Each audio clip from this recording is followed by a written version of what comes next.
Assalamualaikum warahmatullahi wabarakatuh.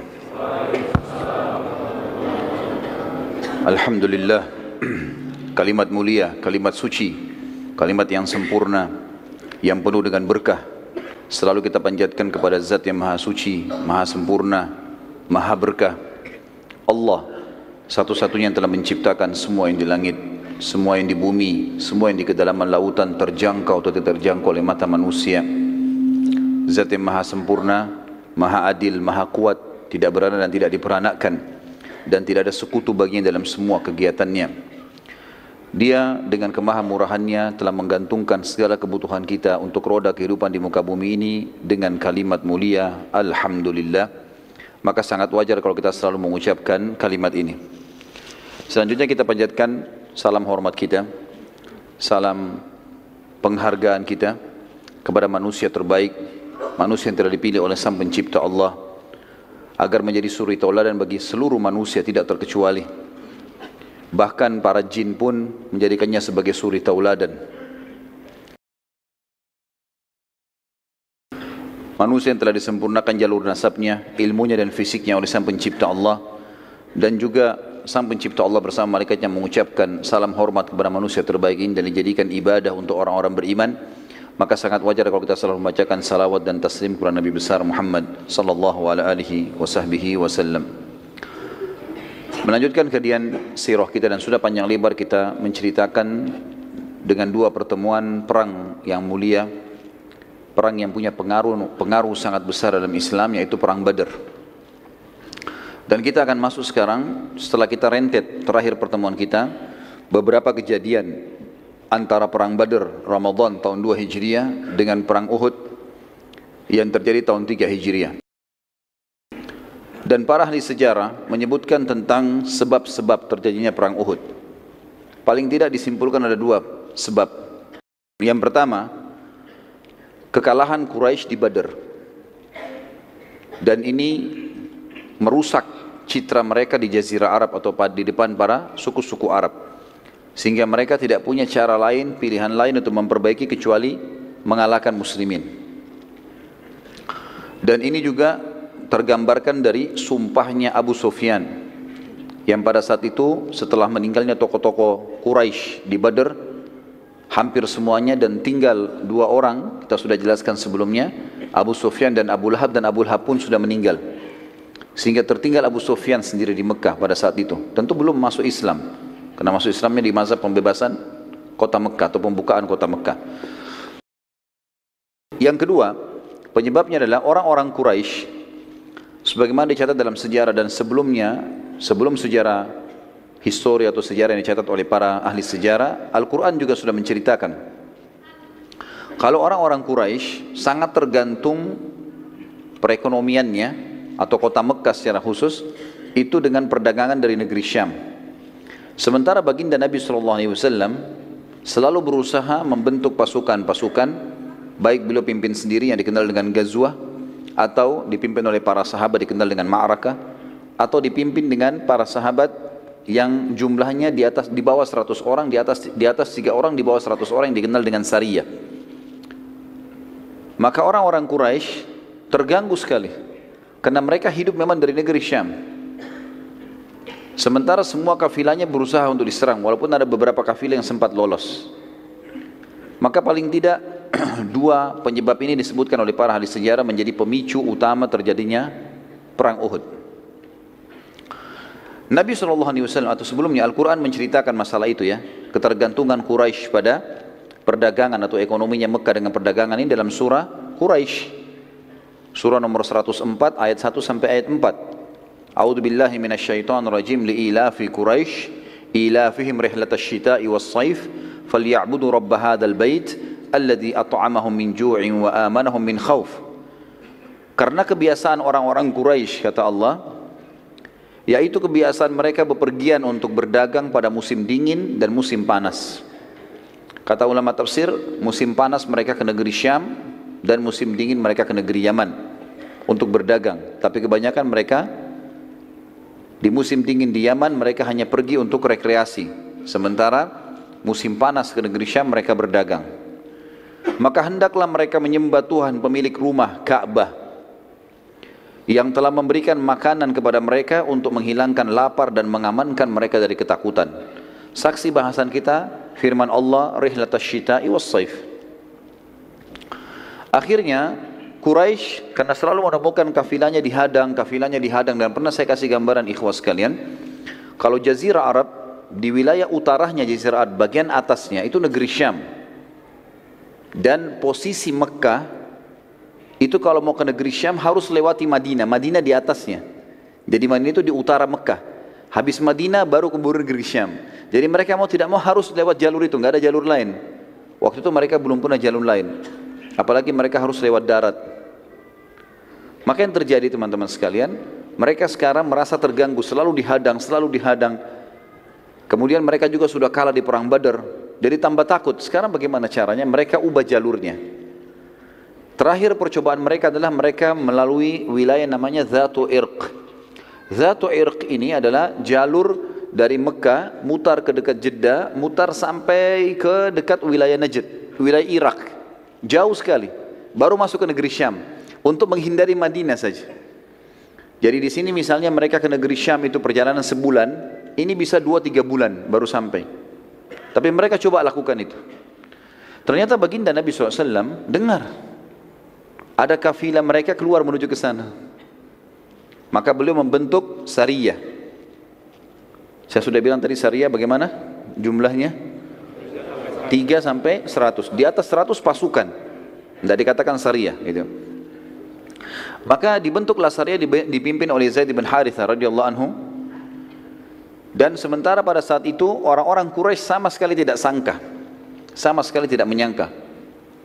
Ternyata Sariyahnya Zaid bin Harithah berhasil menghadang kafilah sebelum tiba di negeri Syam. Dan akhirnya mengambil semua yang ada di dalam kafilah tersebut, membawa ke Madinah.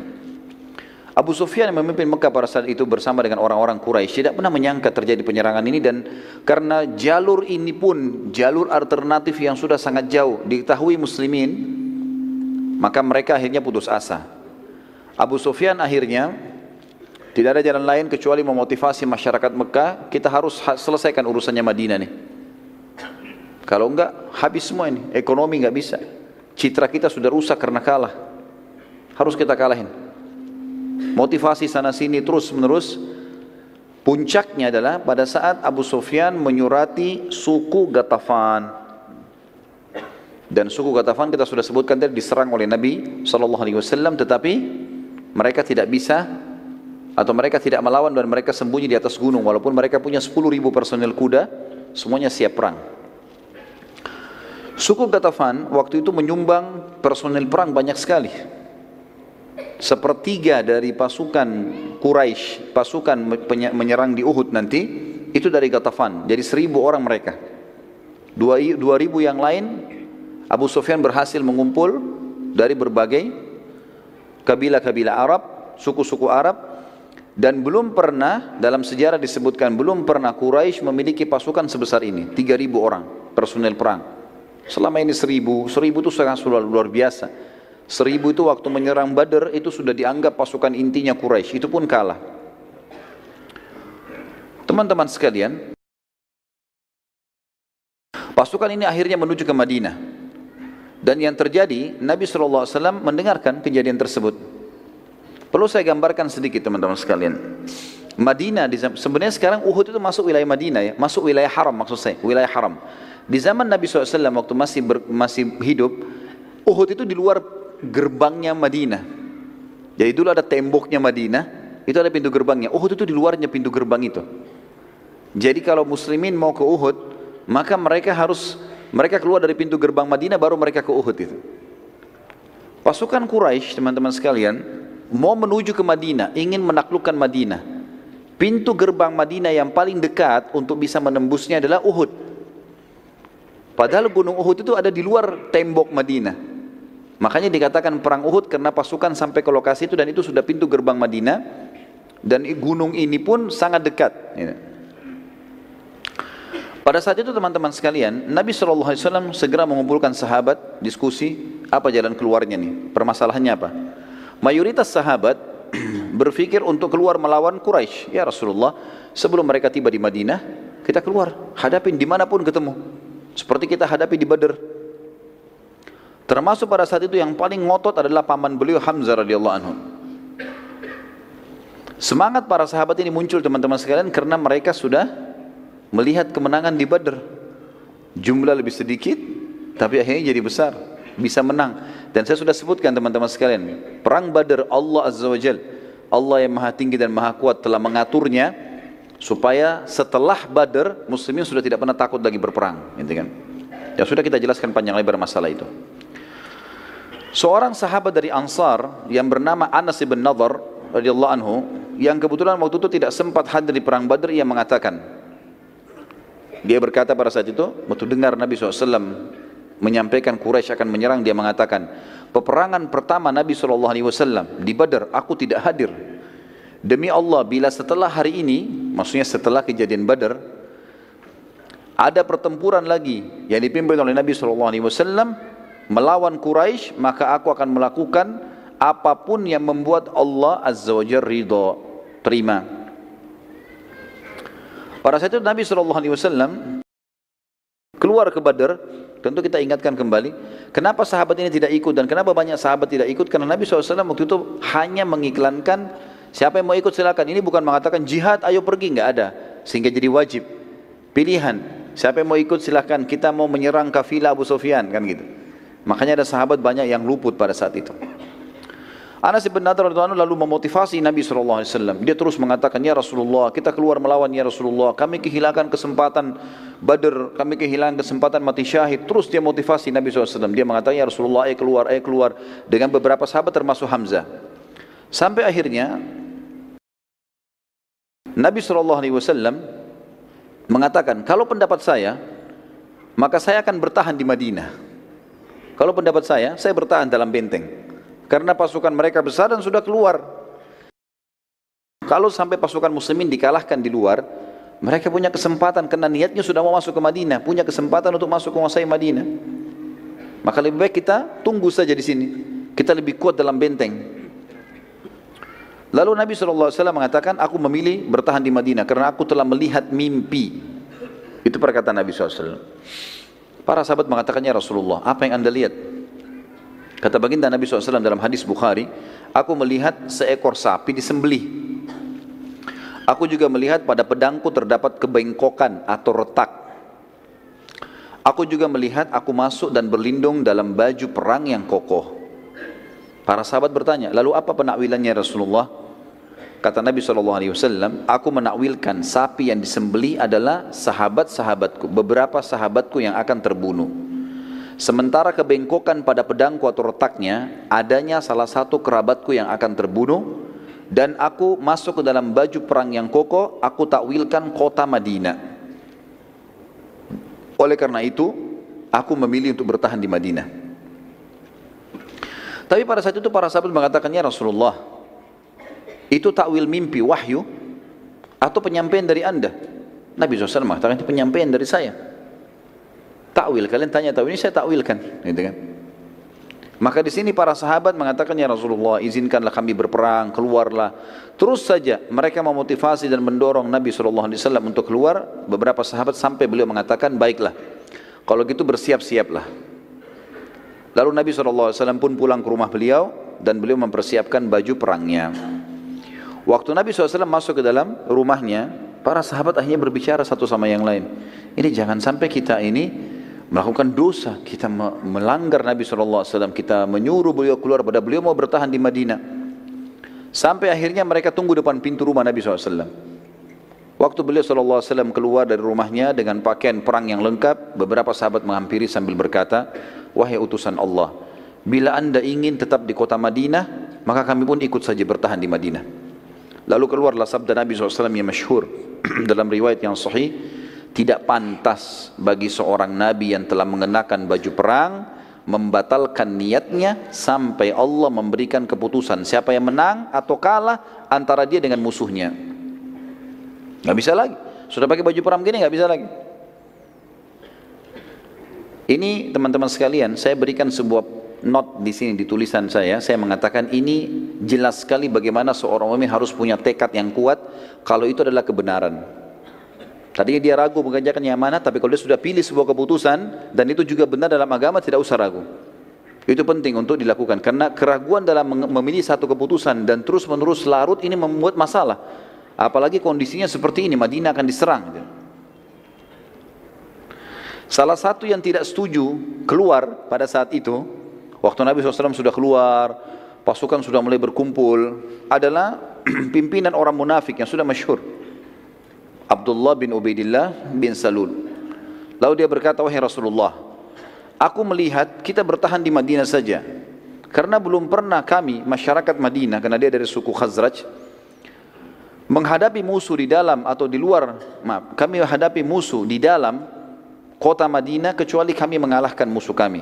Dan sebaliknya, setiap kami menghadapi musuh di luar Madinah kecuali kami dikalahkan. Lalu kata Nabi SAW, sudah tertekadkan, maka tidak akan ada keraguan lagi.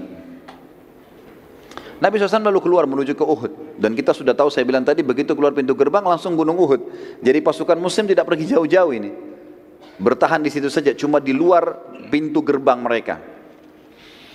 Dan pada saat itu terkumpullah dari sahabat yang mulia 700 orang. Dan Abdullah bin Abi Salul, karena tidak mau dianggap dia, Abdullah bin Ubaidillah bin Salul dianggap nanti dia tidak mau ikut, maka dia mengajak teman-temannya kaum munafikin 300 orang.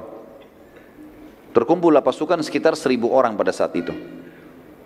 Dan pasukan Quraisy 3.000. Namun pada saat tiba di satu lokasi namanya Syaut, ya. Wilayah ini sebenarnya antara Madinah sama Uhud. Jadi ada wilayah seperti pekarangan luas antara gerbang Madinah sama kebun-kebun kurma yang ada di Uhud. Tiba-tiba saja Abdullah bin Ubaidillah bin Salul setelah melihat lokasi dan keluar, lalu dia berkata kepada sukunya dari kaum munafikin dari suku Khazraj, dia mengatakan, kita balik saja dan tidak ada gunanya kita ikut. Kalau pasukan ini kalah, maka kita masih hidup di Madinah. Tujuannya dia sebenarnya adalah untuk mematahkan semangatnya kaum muslimin. Kemudian pada saat dia mau pergi pun beberapa sahabat mengatakan, ya Rasulullah, Abdullah menarik pasukannya. Kata Nabi SAW, biarkan saja. Mungkin Allah ingin membersihkan muslimin. Maka tertinggallah 700 orang. Pada saat 300 pasukan itu kembali ke Madinah, terdapat pula 2 suku dari Ansar, dari mukminin sempat ikut-ikutan ke Madinah karena terpengaruh oleh 300 pasukan tadi. Mereka adalah suku Salamah dan suku Harith. Sempat 2 suku ini juga mau ikut. Jumlahnya mendekati 100 orang. Banyak sekali. Sempat mau ikut, tapi mereka akhirnya kembali setelah dikejar dan dimotivasi kembali oleh seorang sahabat yang mulia bernama Abdullah bin Amr bin Haram, ayahnya Jabir bin Abdullah radhiyallahu anhu majma'in, sempat mengejar mereka dan mengingatkan besarnya pahala jihad di jalan Allah, terlebih lagi bersama Nabi SAW.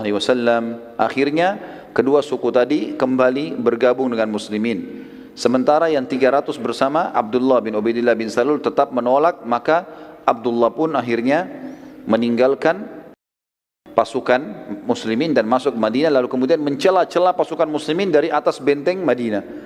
Pasti kalian kalah, pasti kalian susah, pasti kalian begini, dengarlah, seperti gitulah.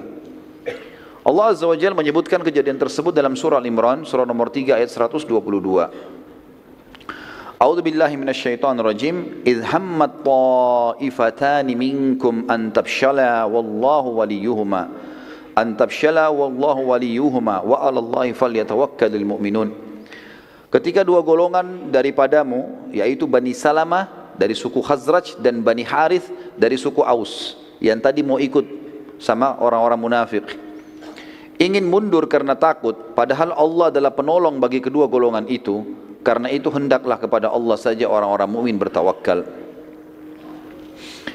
Jabir bin Abdullah radhiyallahu anhu menanggapi ayat tersebut di atas seraya berkata, aku tidak menyesal karena kami dikalahkan di Uhud, karena Allah Azza wa Jalla, Allah yang maha suci dan maha tinggi, berfirman, sementara Allah lah wali mereka atau penolong mereka. Para sahabat sempat memberi masukan pada Nabi SAW agar meminta bantuan pada sekutu mereka, orang-orang Yahudi di Madinah.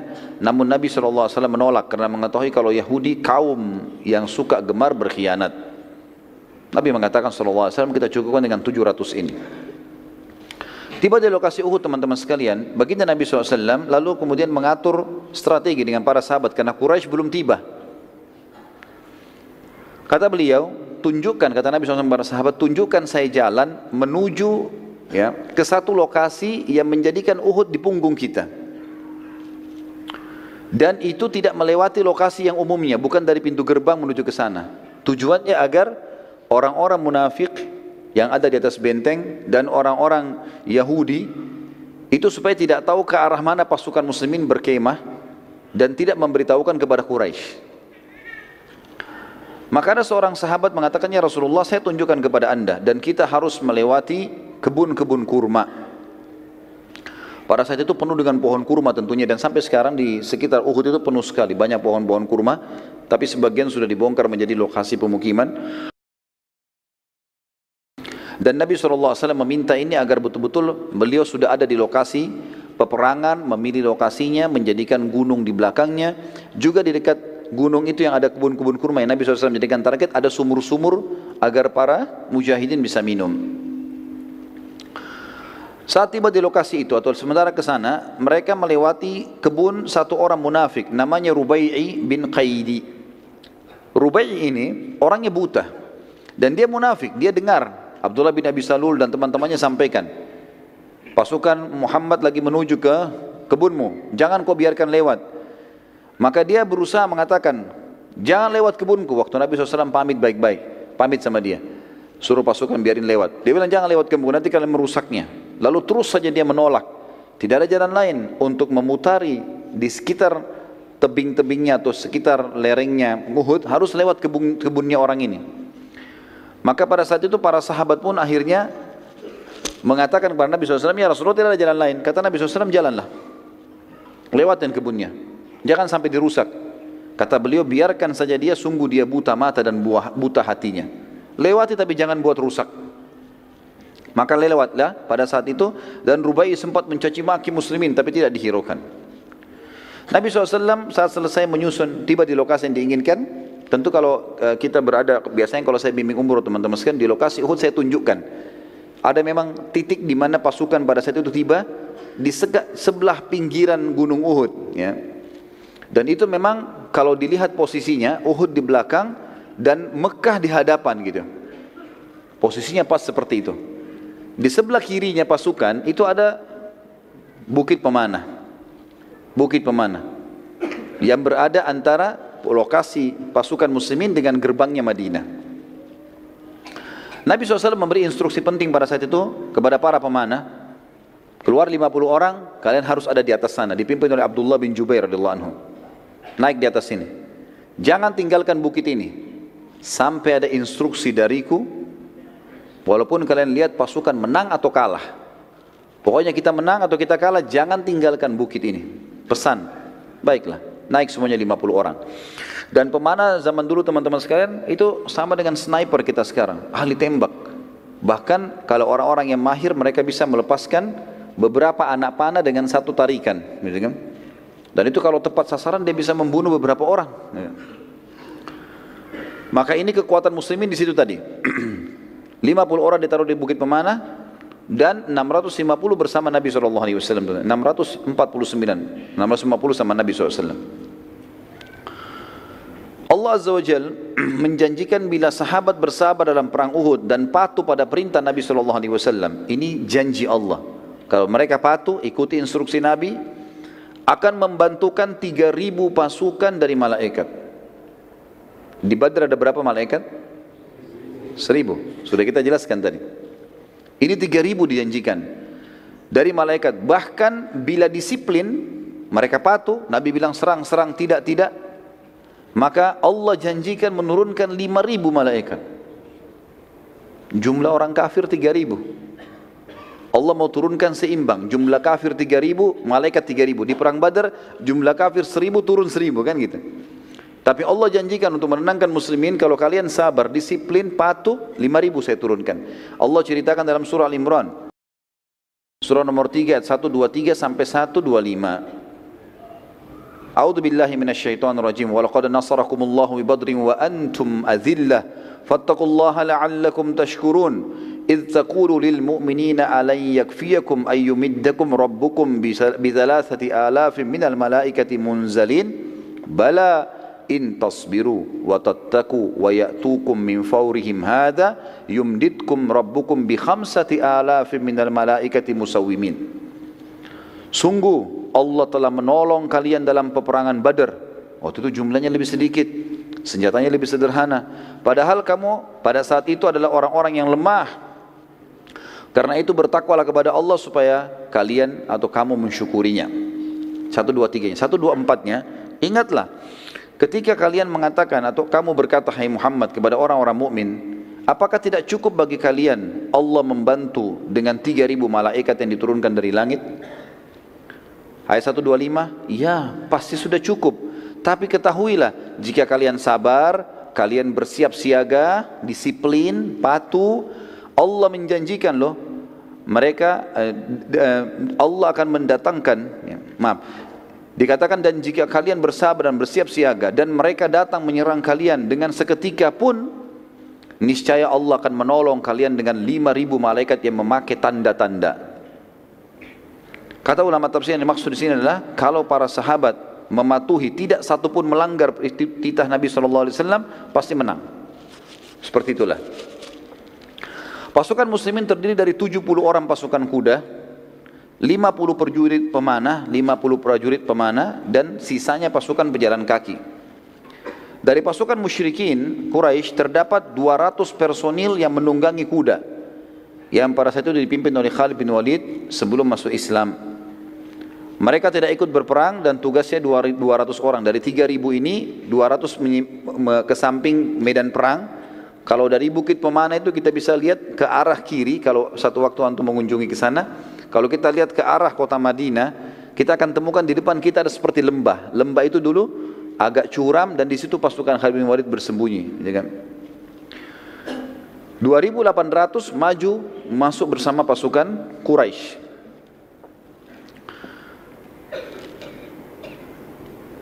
Mereka tidak ikut berperang Khalid bin Walid tentunya, dan memantau peperangan dari jauh dan mencoba melihat kekuatan muslimin ada di mana. Tetapi posisi pasukan 50 Khalid bin Walid ini, pasukan Khalid bin Walid yang 200 diketahui oleh 50 pemanah Nabi SAW.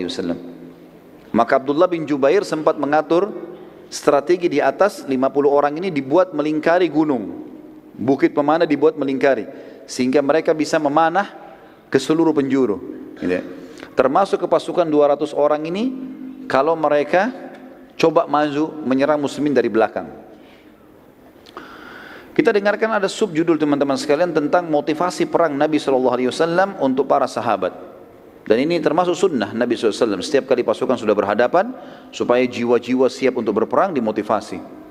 Dan kita sudah dengar bagaimana motivasi Nabi SAW di Badar. Sekarang kita lihat motivasi Nabi SAW di Uhud. Di antaranya adalah kalau di tulisan saya berikan huruf A, artinya ada beberapa pilihan. Yang pertama, kisah anak-anak yang ikut perang. Anak-anak di sini maksudnya adalah dianggap umur yang masih sangat muda. Dalam pasukan muslimin terdapat anak-anak yang masih kecil yang juga ikut berperang dari dalam kota Madinah dan sempat tiba di medan perang. Namun Nabi SAW memilah mereka. Dan ada yang dipulangkan karena tidak layak ikut perang, terlalu kecil, dan ada juga yang dibiarkan ikut oleh Nabi SAW. Di antara kisah yang unik di sini adalah ada seseorang yang ditolak oleh Nabi SAW yang bernama Abdullah bin Umar dan Usama bin Zaid radhiyallahu anhuma. Ini ditolak oleh Nabi SAW. Dianggap masih umur 12 tahun, 13 tahun waktu itu. Dipulangkan, tidak boleh ikut. Namun terdapat anak-anak lain yang diikutkan oleh Nabi SAW karena keterampilan mereka. Di antara kisahnya adalah terdapat seorang anak kecil yang berumur 13 tahun. Pada saat melihat Abdullah bin Umar dan Usama bin Zaid ditolak, ia berkata, wahai Rasulullah, aku mahir dalam memanah. Lalu Nabi SAW mengetesnya dan ternyata betul-betul dia mahir dan tidak meleset panahannya. Beberapa sasaran dilempar, ditunjuk oleh Nabi SAW, dia mana tepat kena. Maka ini diikutkan, tapi maaf saya tidak temukan nama orang ini, tapi jelas ini anak umur 13 tahun disebutkan oleh buku-buku sejarah.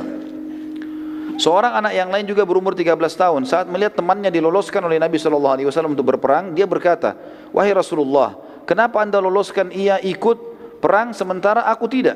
Dan aku bisa mengalahkannya kalau bergulat. Ini yang pintar mana ini? Saya bisa kalahin gulat ya Rasulullah.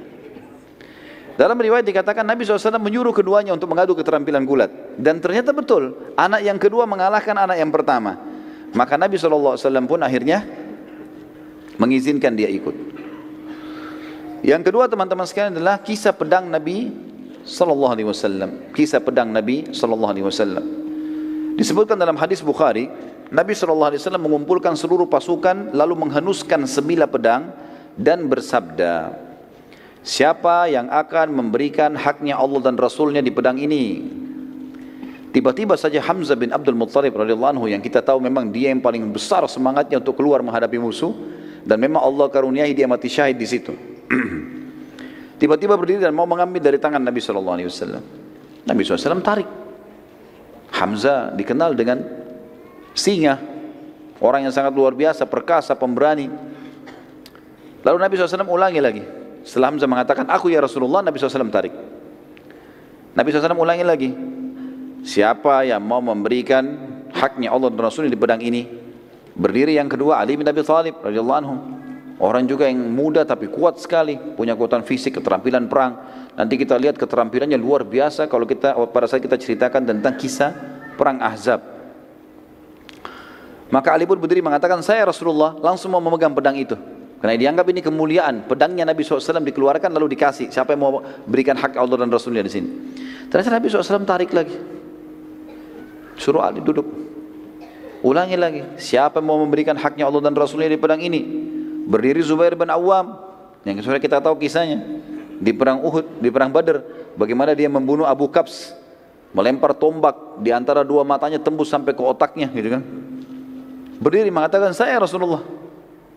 Nabi SAW tarik lagi, suruh duduk.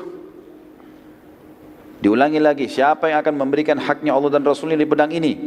Mikdad berdiri. Mikdad ini diisyaratkan oleh Umar bin Khattab seperti kekuatan 1000 orang.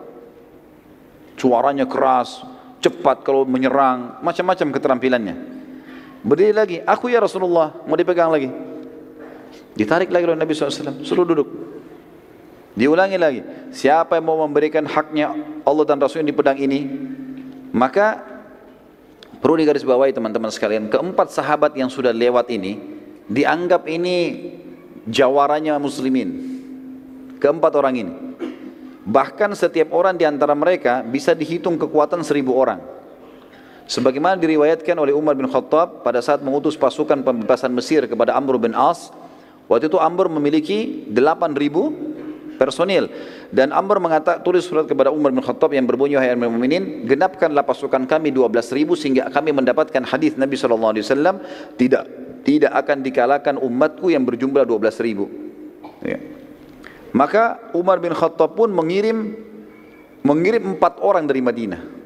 Kan jumlahnya 8.000 kan? Butuh berapa ribu sekarang? Untuk 12.000. Butuh 4.000. Umar bin Khattab kirim 4 orang, bukan 4.000. Yang dikirim itu adalah diantaranya Mikdad, yang ini. Diantaranya Zubair bin Awam, diantaranya Sa'ad ya, bin Abi Waqqas. Ya, ini dikirim. Maka mereka punya kekuatan yang luar biasa. Maka setelah keempat sahabat ini ditolak, dan Nabi SAW masih ulangi, siapa mau memberikan haknya Allah dan Rasul di pedang ini, mereka saling lihat satu sama lain, kira-kira siapa nih? Ada satu sahabat mulia, pintar, cerdas orang ini, yang kita kenal dengan Abu Dujana, Syammah radhiyallahu anhu. Beliau mengatakan, ya Rasulullah, apa haknya Allah dan Rasulnya di pedang itu? Ini yang Nabi tunggu ini. Jangan main langsung ambil. Tanya dulu untuk apa ini? Apa haknya? Bukan main ambil terus mau diapain pedangnya? Ya. Maka Nabi SAW mengatakan kalimat yang mulia teman-teman sekalian. Dan ini kita bisa lihat bagaimana rahmatnya Nabi SAW bagi kafir zimmi. Orang-orang kafir yang di bawah naungan pemerintah Islam. Beliau toleransi, beliau memaafkan, beliau memberi. Tapi di medan perang beda lagi sama kafir harbi ini. Tegas sekali beliau mengatakan, engkau mengambil pedang ini dan engkau menghantamkan pada musuhmu pakai perang sampai bengkok. Bisa? Bisa. Baik, Abu Dujana diambil.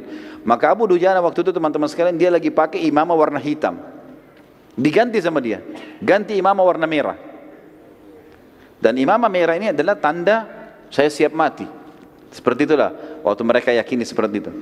Lalu Abu Dujana mengambil pedang tersebut dengan bangganya dan meletakkan di dadanya. Sambil dia maju ke pasukan Quraisy waktu datang, waktu sudah kelihatan dia maju menunjukkan keterampilannya dengan pedang itu. Maka kesannya kayak ada kesombongan. Para sahabat melihat, mereka khawatirnya Abu Dujana sombong ini. Kata Nabi SAW dalam hadis Bukhari, sesungguhnya cara seperti ini kayak Abu Dujana ini dimurkahi Allah. Allah enggak suka dengan kesombongan, kecuali di tempat ini. Di depan musuh silahkan tunjukkan, enggak ada masalah. Seperti itulah. Baik, kita lanjut sebentar ya.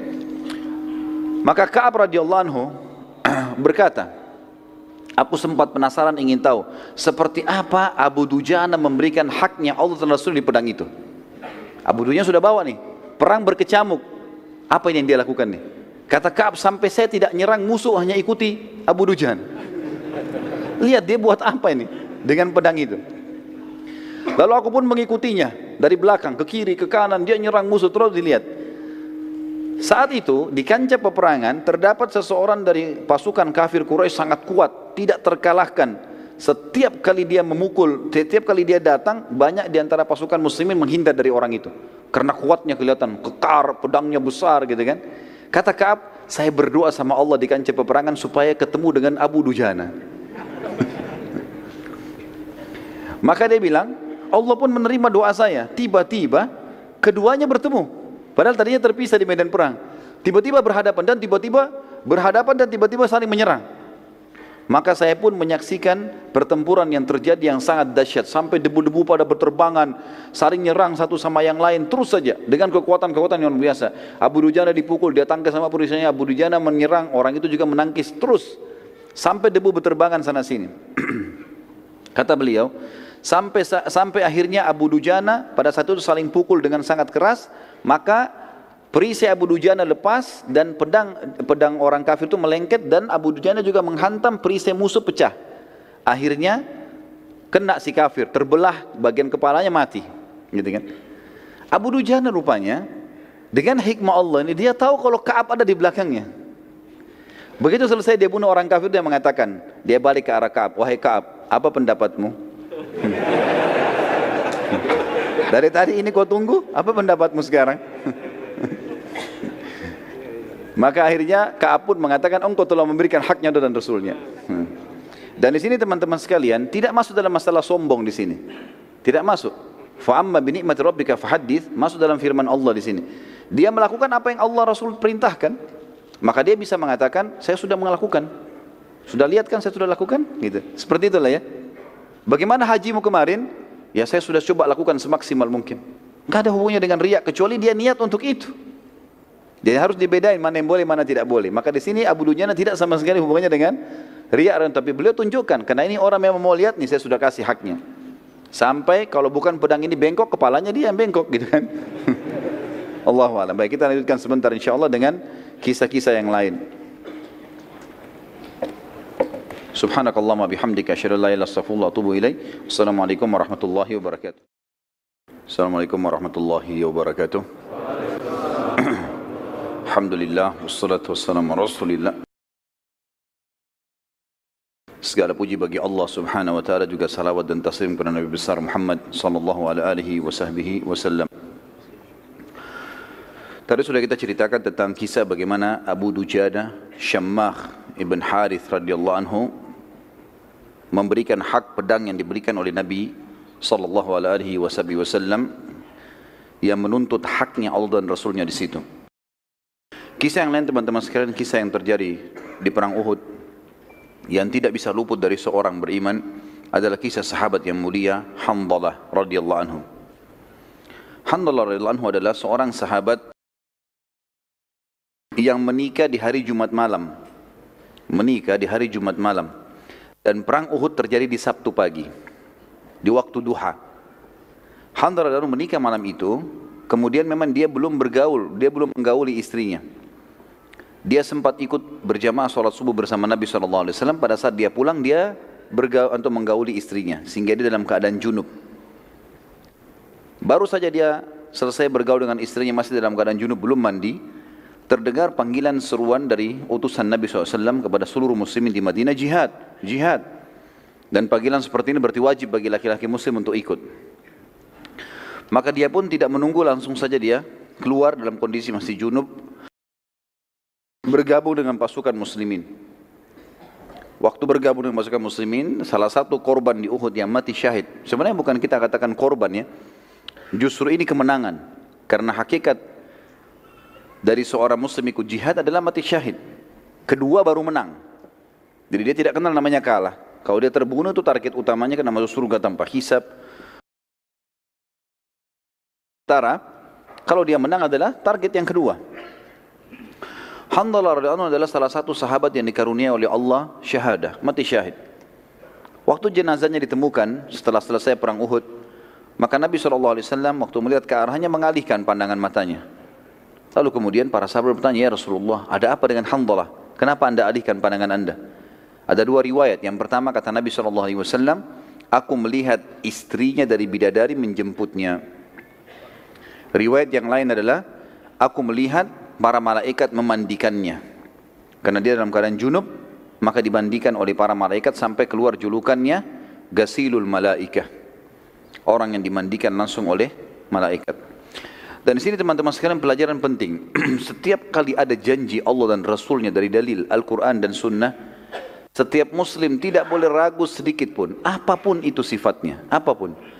Allah dan Rasulnya bilang bersedekah itu pasti kaya, maka tidak boleh kita ganti dengan konsep yang lain. Tidak usah ragu sama sekali. Kalau orang mukmin memahami sebenarnya, dia kalau sedekah misalnya adalah sama dengan dia sedang investasi dan Allah balas minimal 10 kali, apa yang membuat dia ragu melakukannya? Salah satu ciri khasnya sahabat di situ. Apa yang Allah dan Rasulnya sampaikan benar, yang lain salah. Selesai urusannya. Enggak perlu lagi dinegosiasi. Allah Rasulnya bilang salah, haram haram, halal halal, kerjakan kerjakan, jangan kerjakan jangan kerjakan. Walaupun semua dunia, keluarganya, istrinya, anaknya, suaminya benci, dia nggak peduli. Sudah semuanya diseberikan. Seperti itulah kurang lebih. Dan ini terjadi pada Hanzalah. Bayangkan teman-teman kalau kita baru menikah seperti ini, dengan wanita yang dia cintai, dia menikah. Baru selesai hubungan biologis yang pertamanya dalam rumah tangga. Belum sempat mandi junub, panggilan jihad. Kita nggak usah jauh-jauh bicara jihad. Antum sekarang kalau malam pertama, kira-kira subuh di masjid nggak?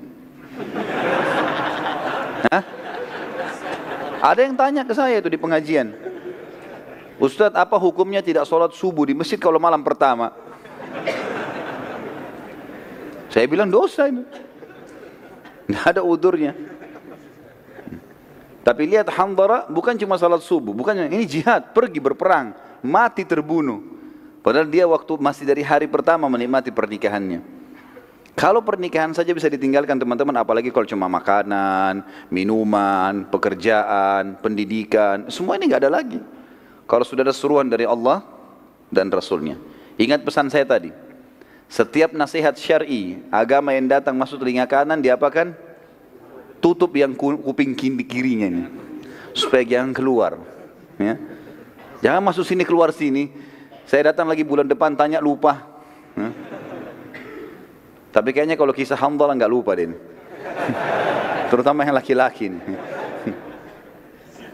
Dan kisah mereka teman-teman, kisah para salihin, para salaful ummah yang sampai kepada kita ini bukan hanya sekedar untuk dikenang dan didengar ya.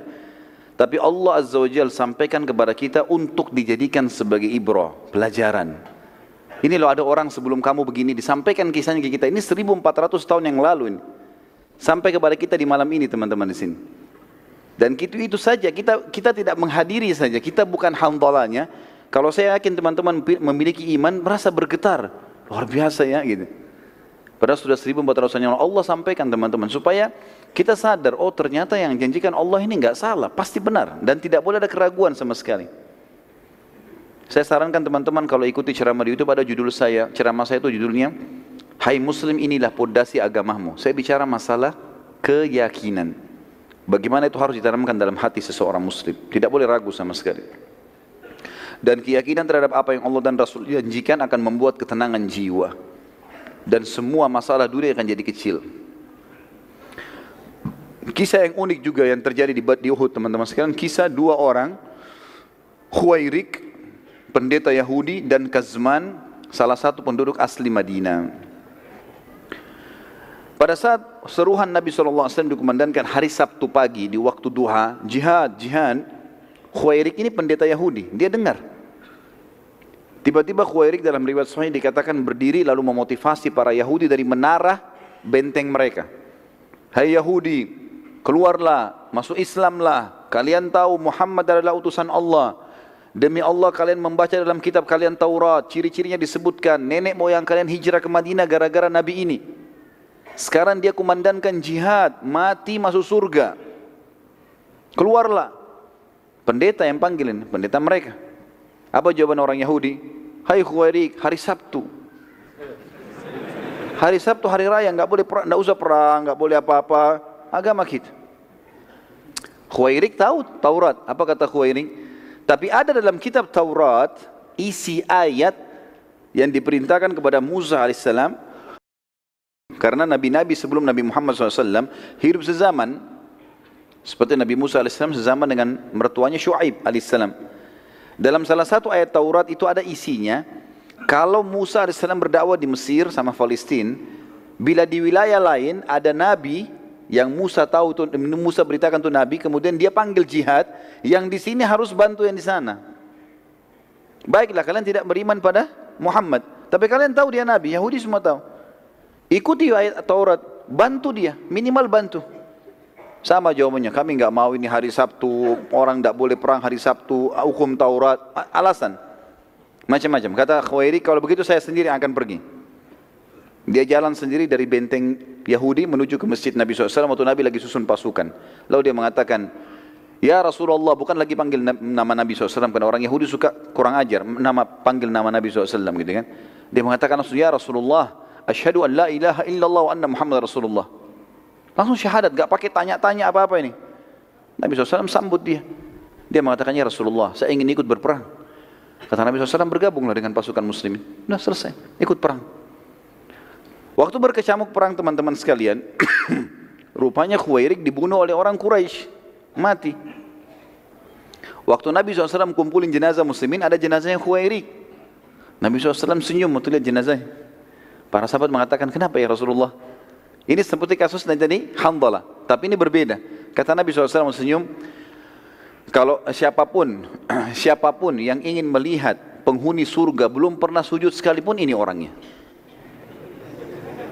Ini orang baru syahadat di waktu duha. Duhur kan belum masuk ya. Sebelumnya subuh dia belum ada kewajiban, masih dalam keadaan Yahudi. Duhur belum tiba wajib, dia meninggal di waktu duha, baru syahadat, berapa jam kemudian mati syahid. Siapa yang ingin melihat penghuni surga yang belum pernah sujud sekalipun, ini orangnya. Kebenaran agama Islam. Siapapun yang syahadat, asal dia tulus, masuk surga. Kisah yang lainnya, dan saya satukan dalam tulisan saya adalah Kazman. Siapa Kazman ini? Ada satu orang dari Ansar, dia sudah ucapkan syahadat Muslim. Orangnya pemberani.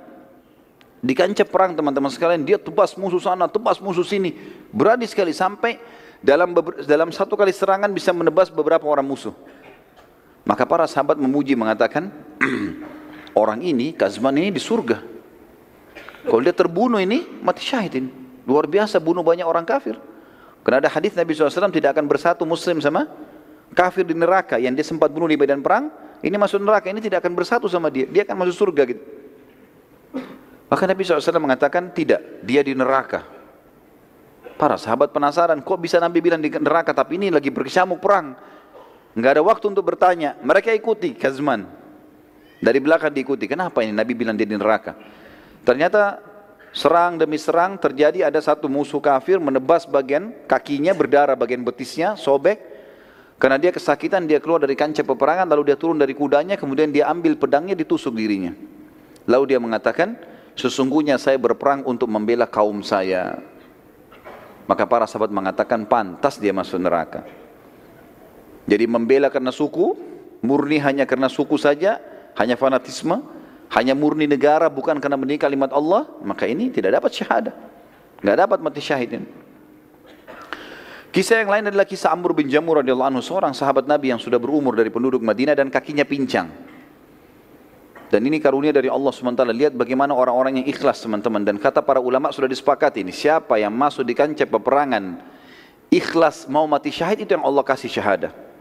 Kalau ada orang masuk di kancah peperangan kemudian dia bimbang, saya mati atau enggak ya gitu. Pokoknya ikut berperang saja, cari pahalanya, maka tidak mati syahid kecuali ajalnya datang. Kuasa Allah, Allah memilih orang yang paling ikhlas, yang memang mau mati syahid, mau segera masuk surga, itu Allah kasih. Ini kisah-kisahnya satu demi satu kita sebutin. Di antaranya Amr bin Jamuh. Tadi sudah ada Handalah, ada Khuwairik, ya. Amr bin Jamuh berkata, ya Rasulullah, saya ingin berjihad tapi anak-anak saya larang. Anak-anaknya datang memegang tangannya, ya Rasulullah, ayah kami pincang, sudah tua. Maka kata Nabi SAW, kau pincang hai Amr. Kata Amr, ya Rasulullah, apakah orang pincang tidak bisa masuk surga? Saya juga mau ya Rasulullah. Justru saya mau masuk surga dengan pincang saya ini. Kata Nabi SAW, naikkan dia ke kudanya, biarin dia ikut. Ikut berperang, terbunuh mati syahid. Radhiyallahu anhu. Ya. Jadi bagaimana semangat sahabat teman-teman sekalian, pincang enggak menghalangi untuk itu. Sebagian orang, saya enggak tahu di sini ada atau tidak, baru gerimis enggak ke masjid. Enggak tahu kalau ada di sini hadir, ya. Merasa alhamdulillah. Baru gerimis enggak mau ke masjid. Baru ngantuk sedikit enggak mau hadir majelis ilmu. Bagaimana kalau jihad ini? Umroh mau cukur rambutnya bimbang. Sampai kadang-kadang saya bilang sama jemaah saya, baru rambut pak, belum darah, baru gundul. Baru mau gundul gitu. Bagaimana caranya tidak mau berkorban untuk Allah dan Rasulnya ini? Padahal Allah yang membuat di urat saraf kita mengalir darah-darahnya, otot-otot dia yang rangkaikan dengan tulangnya segala macam, lalu kita tidak mau berkorban untuknya. Ambil pelajaran teman-teman dari para sahabat ini. Enggak setengah-setengah, janji Allah dan Rasulnya memang sudah pasti benar, jalani. Yang lain kisah Zubair bin Awam. Jadi ini terulang lagi teman-teman sekalian, hampir mirip dengan kisah Abu Qabs tadi. Rupanya ada lagi di pasukan kafir Quraisy orang yang mirip Abu Qabs di perang Badar tadi. Badannya besar, besi semua dari kepala sampai kaki kudanya, menyerang muslimin, nyusahin. Sahabat ngeluh lagi ke Nabi, ya Rasulullah, ada lagi nih pasukan kafir Quraisy. Nabi panggil lagi Zubair, panggil Zubair, suruh hadapi. Zubair datang lagi. Zubair mengatakan, demi Allah, saya tidak melihat sedikit pun ada celah di mukanya orang ini. Sama tadi, dikelilingi, dicari, sampai Zubair mengatakan, saya melihat kasus yang sama dengan yang di Badar. Celahnya cuma di antara dua matanya. Maka saya pun melempar tombak di tempat yang sasaran itu, dan dia mati terbunuh. Sama dengan kasus tadi di Badar. Dan ini juga termasuk teman-teman sekalian sudah saya jelaskan, bagaimana seorang muslim memiliki keterampilan dan kejelian. Dan kata Nabi SAW dalam sebuah hadis yang sahih, Inna Allah yuhibbu min abdin idza amila amalan an yutqinahu. Allah sangat suka, cinta dengan seorang hamba kalau dia kerjakan satu perbuatan, dia menguasainya. Jangan terlalu bercabang teman-teman, kuasai bidang ini, pindah ke bidang lain setelah ini dikuasai. Lebih baik kita terkenal dengan satu bidang dan kita dikenal, itu tuh lebih baik. Nabi Daud alaihissalam fokus sebagai tukang besi, udah terkenal dengan itu. Walaupun keterampilan lain bisa, tapi ini ada yang dia kuasai, dikuasai dengan sangat matang, gitu kan? Zubair dan para sahabat ini memang banyak mereka menguasai bidang-bidangnya, dan ini bagian daripada syariat kita. Profesional dalam bidangnya, keterampilan diikuti dengan kejelian. Kita sebutkan juga beberapa kisah prajurit kafir di kancah peperangan Uhud, teman-teman sekalian. Di antaranya kisah Abu Amir. Abu Amir ini asli penduduk Madinah, dan dia dulunya berusaha untuk menyatukan Aus dan Khazraj, dua suku yang nanti dikenal Ansar setelah Islam. Sebelum Islam masuk ke Madinah, Abu Amir ini mau menobatkan diri menjadi rajanya Aus dan Khazraj. Daripada kalian perang, saya jadi raja kalian, saya akan menyatukan. Dia orang kaya. Subhanallah, dengan hikmah Allah datang waktu Islam mulai masuk ke Madinah, gitu kan? Kemudian Nabi SAW hijrah ke Madinah, seluruh penduduk Madinah ini, Aus dan Khazraj masuk Islam. Dan mereka tidak mau lagi mengangkat Abu Amir sebagai rajanya. Abu Amir kecewa. Karena dia kecewa, dia nggak mau masuk Islam, dia tinggalkan Madinah menuju ke negeri Syam.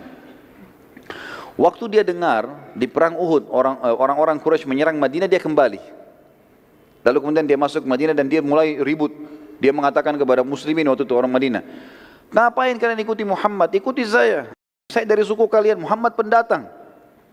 Saya akan membuat Quraisy pulang, tidak jadi menyerang kalian. Tapi nggak ada satupun orang yang mau ikuti dia ini. Nggak ada yang dengar, orang sudah tahu, sudah masuk iman dalam hatinya, sudah tahu kalau ini benar. Mana mau didahulukan dia dari Nabi SAW? Nggak mungkin. Dia sakit hati, dia keluar.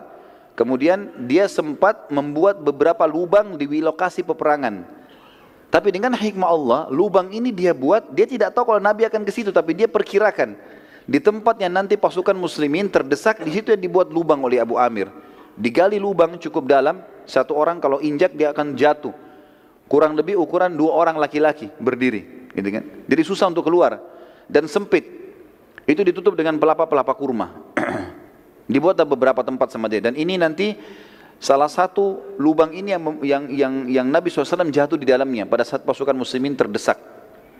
Setelah buat lubang-lubang ini, dia bergabung dengan pasukan Quraisy. Dia bergabung dengan pasukan Quraisy, tapi akhirnya dia juga terbunuh bersama dengan pasukan Quraisy. Ini di antara kisah salah satu orang kafir yang perlu ditahu namanya, karena dia bergabung dengan pasukan Quraisy. Yang lain adalah Jubair ibn Mut'im. Jubair ibn Mut'im. Ini juga salah satu tokoh Quraisy. Dia memiliki budak yang kita sudah tahu namanya Wahsy. Dan dia kebetulan paman Jubair itu dibunuh oleh Hamzah di Badr. Pamannya dibunuh oleh Hamzah di Badr. Maka dia bilang, hai Wahsy, kalau kau bisa membunuh Muhammad atau membunuh pamannya Hamzah yang telah membunuh pamanku, kau bebas. Enggak jadi budak lagi. Mendengar perkataan ini, Hindun binti Utbah, istrinya Abu Sufyan, berkata juga kepada Wahsy, hai Wahsy, kalau kau bisa bunuh Hamzah, dia telah menjadi penyebab terbunuhnya ayahku Utbah bin Rabi'ah. Kan itu ada terbunuh 3 orang pada duel, pada saat duel awal perang Badr kan. Ada Utbah bin Rabi'ah, ada Syaibah bin Rabi'ah, ada Walid bin Utbah. Ini kan Walid bin Utbah saudaranya Hindun. Utbah bin Rabi'ah ayahnya, Syaibah bin Rabi'ah pamannya. Ini 3-3-nya mati. 2 orang mati di tangannya Hamzah. Gitu kan? Di awal duel di perang Badr. Maka Hindun pun berkata kepada Wahsy, hai Wahsy, kalau kau lakukan itu, kau ikuti majikanmu Jubair bin Mut'im ini membunuh Hamzah, maka aku pun akan memberikan kau hadiah. Dia bebaskan kamu, saya akan berikan kamu hadiah. Maka Wahsy pun akhirnya masuk ke dalam kancah peperangan. Dan Wahsy mengatakan, nanti akan kita ceritakan kisahnya, bagaimana dia mengatakan, saya masuk di kancah peperangan tidak berpikir untuk membunuh muslimin kecuali Hamzah, karena saya ingin bebas. Saya nggak pernah ikut-ikut, nggak mau ganggu orang, nggak mau apa-apa. Saya mau bunuh Hamzah untuk saya lolos, gitu kan. Dan dia tahu Hamzah sangat kuat. Nanti kita ceritakan bagaimana prosesi dia membunuh Hamzah. Hamzah sangat kuat, setelah tertombak pun masih kuat, masih mengejar Wahsy, gitu kan. Tapi ini saya sampaikan secara umum dulu tentang beberapa prajurit-prajurit yang masuk, ya, dari orang kafir ke pasukan Quraisy yang bergabung, ya, yang bukan dari orang Quraisy. Tadi Abu Amir dari Madinah, kemudian ini Wahsy budak berkulit hitam dari Ethiopia. Kemudian juga ada budak yang lain namanya Suwaid. Ini budaknya suku Abdiddar. Dan kita akan ceritakan nanti, bendera itu di zaman dulu kalau perang teman-teman adalah simbol kemenangan. Kalau bendera masih berdiri berarti masih kuat pasukan, walaupun pasukannya tinggal sedikit. Kalau bendera jatuh walaupun pasukan banyak berarti sudah kalah. Jadi yang pegang bendera ini harus orang kuat, karena dia jadi sasaran serangan. Nah, Suwaid ini adalah budak Abdiddar yang akan memegang bendera Quraisy terakhir sebelum Quraisy kocar kacir. Dan dianggap oleh ahli sejarah dia masuk untuk membunuh, ya. Dia masuk untuk memegang kembali bendera agar pasukan Quraisy mengalahkan muslimin, ya.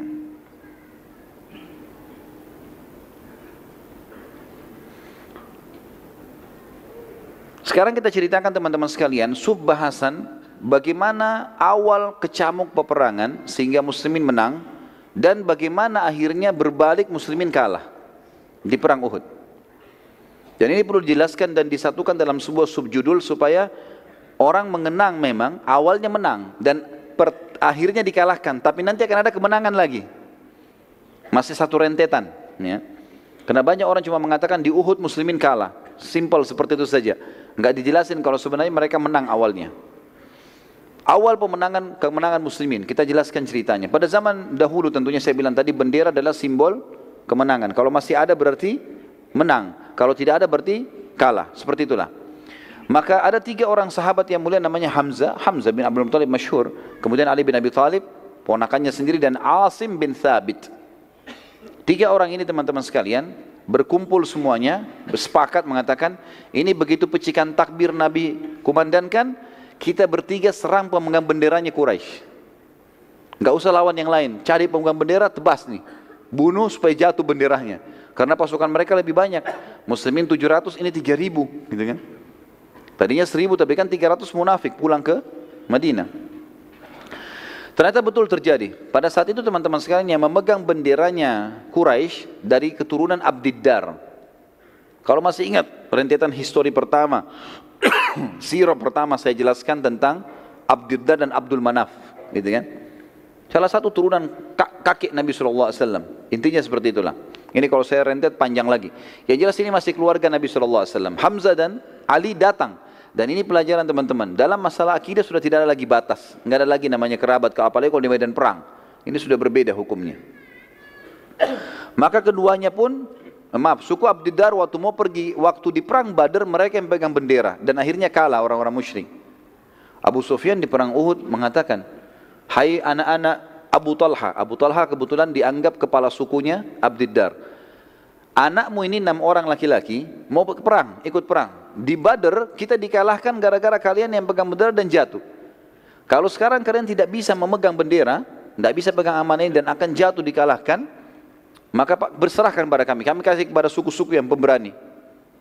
Maka ke-6 anaknya, atau Abu Talha mengatakan, kami tidak akan menyerahkan bendera ini kepada selain kami walaupun kami semua terbunuh.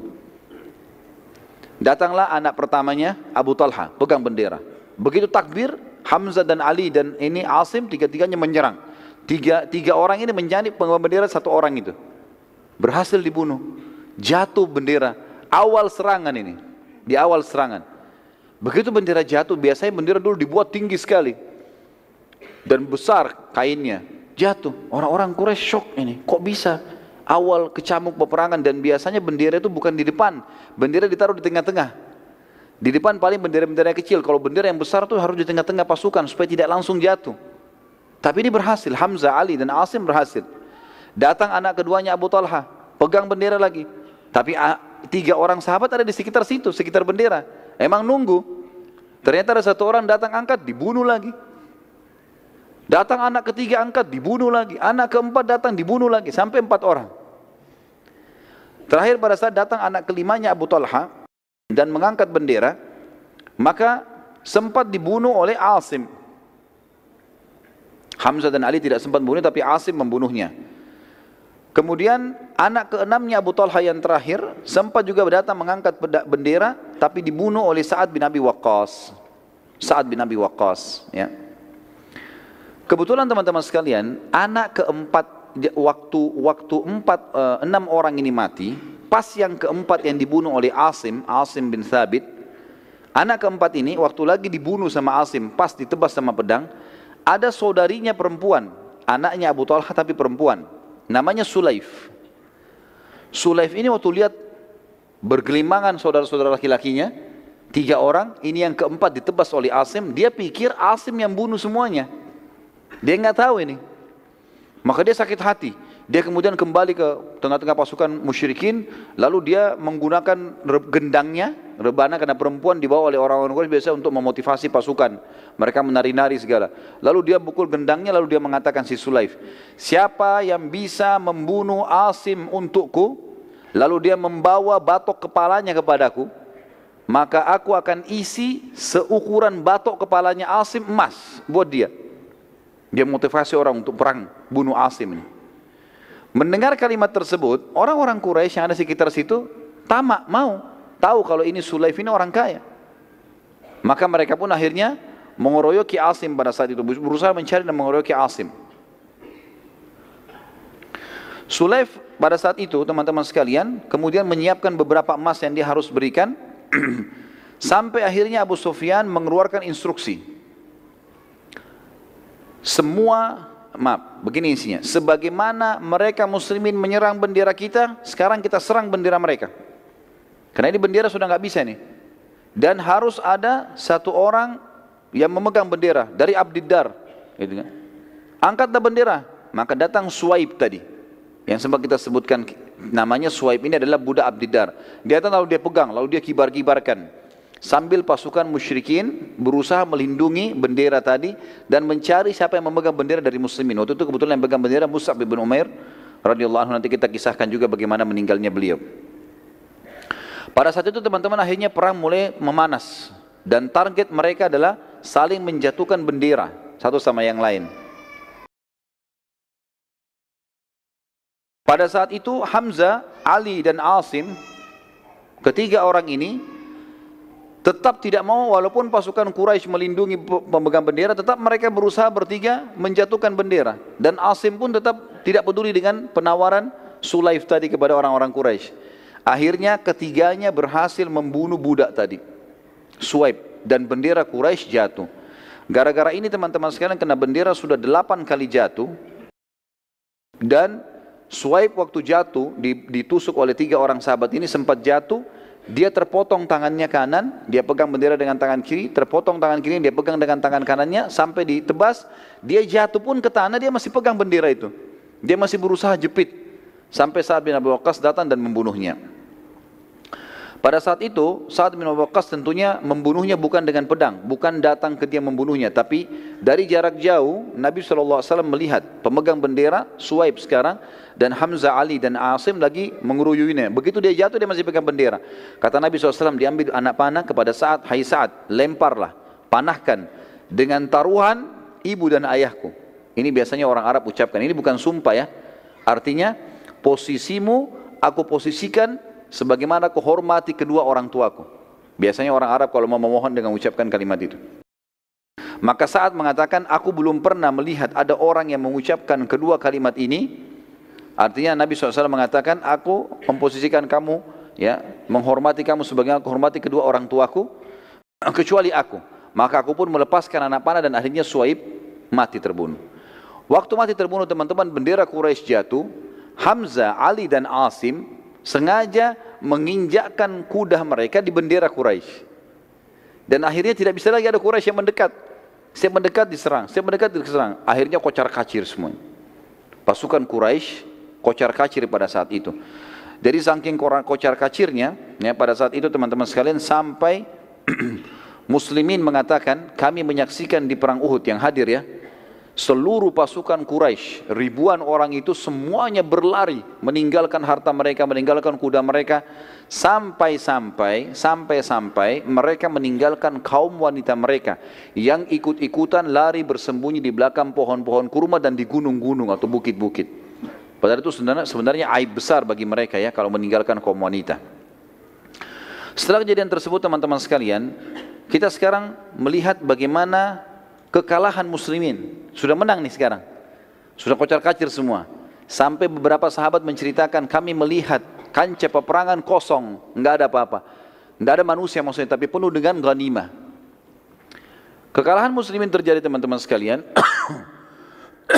pada saat 43 orang dari pemanah Nabi SAW yang dipimpin oleh Abdullah bin Jubair di Bukit Pemanah melihat kejadian tersebut.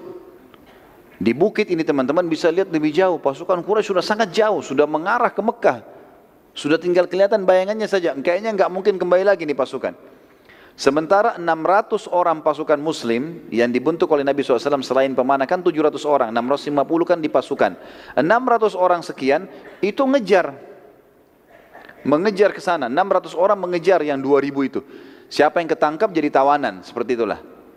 Kurang lebih sisa 50 orang saja, 40-50 orang ini nggak ikut-ikutan menyerang musuh, tapi mereka sibuk mengambil ghanimah, kumpulin ghanimah. Melihat kejadian tersebut, orang-orang ini 43 pemanah ini teman-teman sekalian,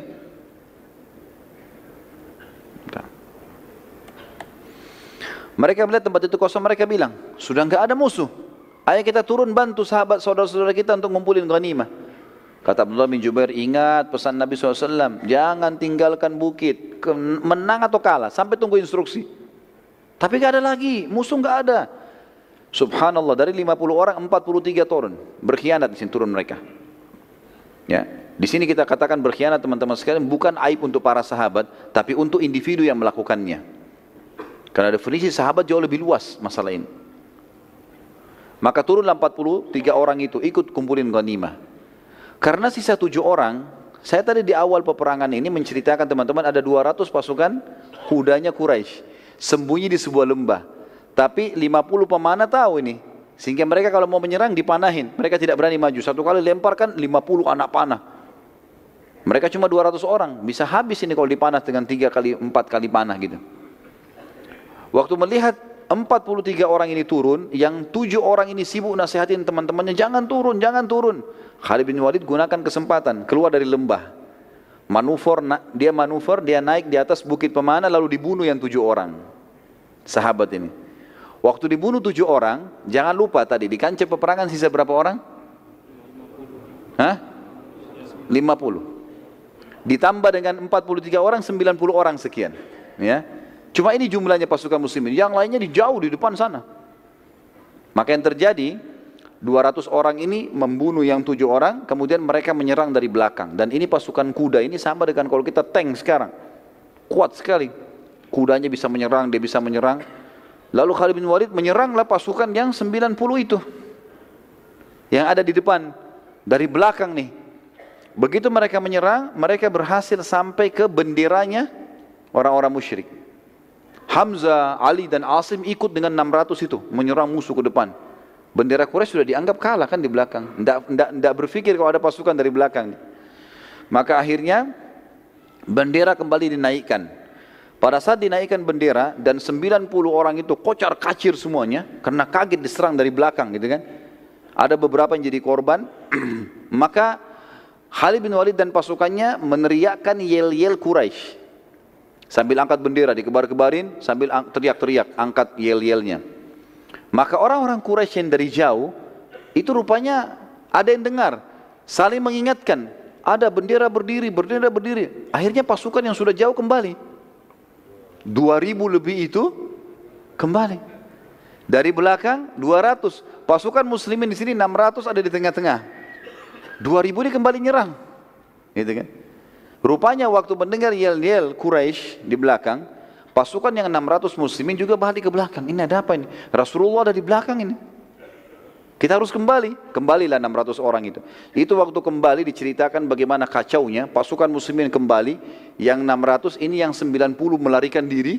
Ya, tabrakan dan 200 nyerang dari belakang. Yang 2000 datang dari sana. Jadi sangat luar biasa. Kocar kacir. Sampai ada muslim membunuh muslim yang lain pada saat itu. Kesalahan. Sudah kacau keadaan sampai ada yang terbunuh pada saat itu. Di antara kaum muslimin yang terbunuh adalah Yaman. Yaman anak ayahnya Huzaifah bin Yaman. Radhiyallahu anhu majma'in, kata Huzaifah, saat seluruh pasukan sudah kacau sampai pasukan muslimin saling serang, sudah tidak tahu musuh ini karena luar biasa kacaunya. Dan dalam keadaan sangat kacau, sampai-sampai aku menemukan ayahku di antara pasukan yang terserang oleh muslimin sendiri. Dan aku mengatakan, ayahku, wahai muslimin, semoga Allah merahmati kalian. Tapi terlambat. Dan akhirnya Yaman radhiyallahu anhu mati, terbunuh dan dianggap syahid oleh Nabi SAW karena kesalahan. Hudzaifah berkata, semoga Allah memaafkan kalian karena kehilafan ini. Semoga Allah memaafkan kalian, ayahku telah kalian bunuh. Seperti itulah. Dalam situasi demikian teman-teman, Nabi SAW segera mengambil keputusan. Beliau SAW berteriak dengan suara keras, kumpullah di sisiku wahai hamba-hamba Allah, aku benar-benar utusan Allah. Namun yang mendengar beberapa orang sempat kumpul, tapi mayoritas pasukan tidak dengar. Dan yang terkumpul di sisi Nabi SAW hanya 9 orang. 7 dari muhajirin, 7 dari ansar, 2 dari muhajirin. 9 orang saja. Yang lain pasukan ini sudah kocar kacir keluar dari kancah peperangan karena diserang oleh musuh-musuh ini. Hal ini terjadi karena luasnya lokasi peperangan dan galaunya keadaan pada pasukan muslimin sehingga mayoritas mereka tidak mendengarkan teriakan Nabi SAW. Terutama pada pasukan terdepan yang merupakan pasukan inti seperti Hamzah, Ali, ya. Zubair, ini yang kuat-kuat semua ini tidak dengar. Karena mereka jauh dari Nabi SAW. Jadi yang dari 90 ini saja yang cuma mendekat, itu pun cuma berapa orang gitu. Dan mereka tersibukkan pada saat itu berusaha mengejar musyrikin yang lari ke Mekah, tapi mereka sekarang kembali menyerang. Jadi Hamzah dan Ali juga ini sibuk lagi menghadapi pasukan yang 2000 itu. Dari pasukan depan muslimin ada pemegang bendera, sahabat Nabi mulia Mus'ab bin Umair radhiyallahu anhu, yang juga kembali ke arah belakang untuk mengetahui apa yang sedang terjadi.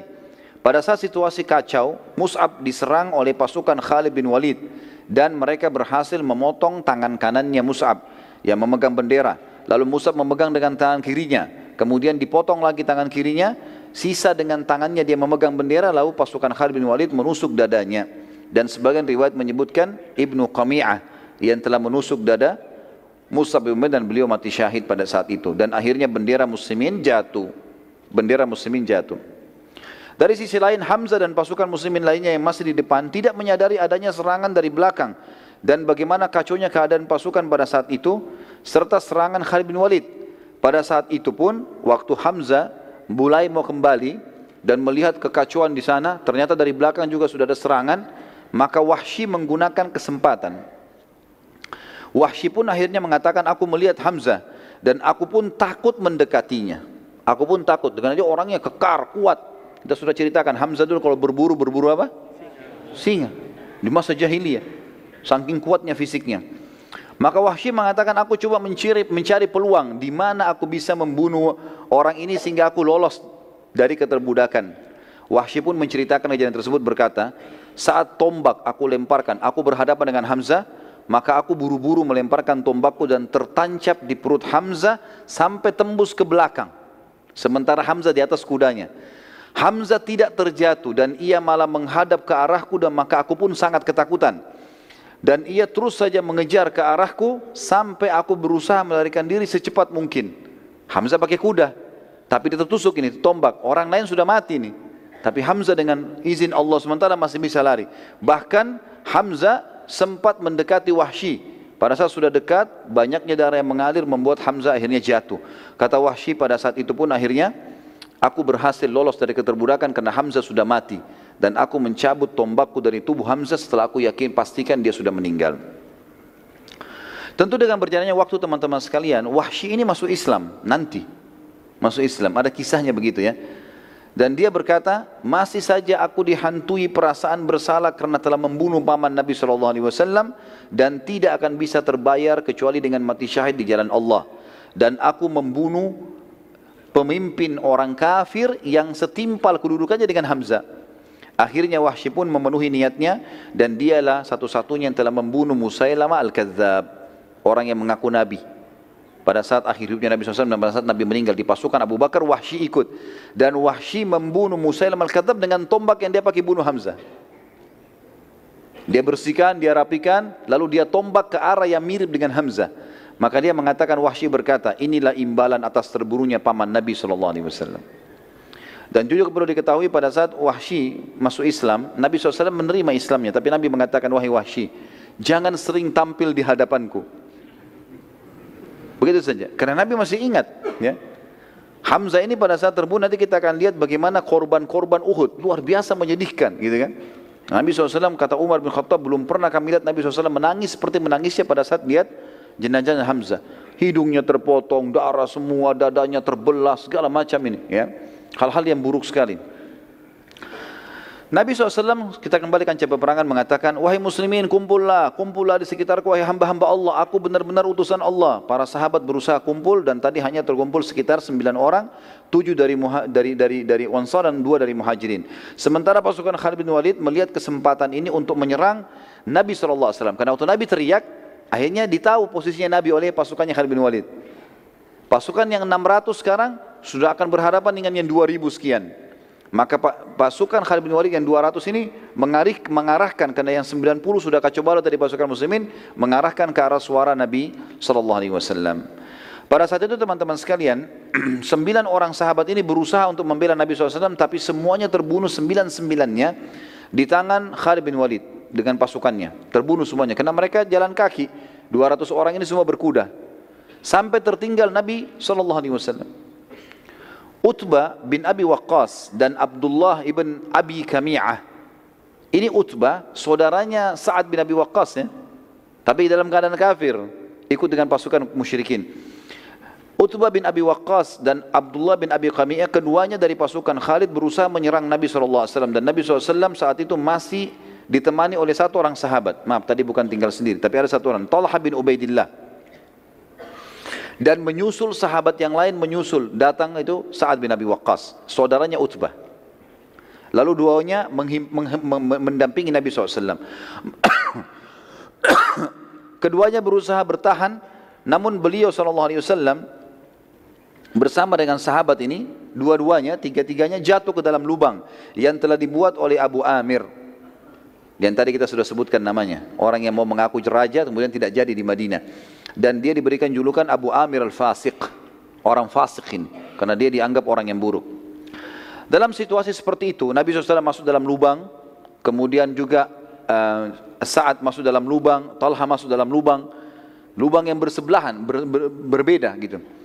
Maka Abdullah bin Abi Kami'ah segera menghantamkan pedangnya dari atas lubang ke arah punggung kanan Nabi SAW. Dan pada saat itu Nabi SAW terkena punggung sebelah kanan Nabi SAW. Tapi ada baju besi. Dan tidak melukai Nabi SAW. Tapi Nabi mengatakan dalam sebuah riwayat sahih, aku masih merasakan sakitnya selama sebulan, pukulan itu. Dan ini menandakan teman-teman sekalian, Nabi saja bisa merasakan sakit. Apalagi manusia biasa, gitu kan? Wajar itu. Lalu Ibnu Qamiyah menyerang Nabi SAW lagi ke arah punggung kiri beliau SAW. Dan karena kerasnya pukulan ke arah punggung kiri, karena dia pikir punggung kanan sudah, dia pukul ke punggung kiri, Nabi SAW coba menangkisnya, berusaha membela, tapi topi besi Nabi SAW ada beberapa jaring besi turun dari sisi kanannya, itu sempat kena pedangnya Ibnu Qamiyah dan menancap di pipi Nabi SAW, pipi kanan Nabi ya. Dan pada saat itu akhirnya berdarah, mengeluarkan darah, dan kena kerasnya pukulan besi pedang tersebut sampai akhirnya gigi geraham Nabi SAW pecah pada saat itu. Talha bin Ubaidillah berhasil naik dari lubang sebelah.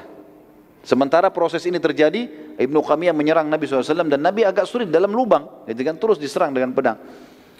Maka dia berusaha menyerang Ibnu Qamiyah serta Utbah, yang keduanya berusaha untuk menyerang Nabi ini.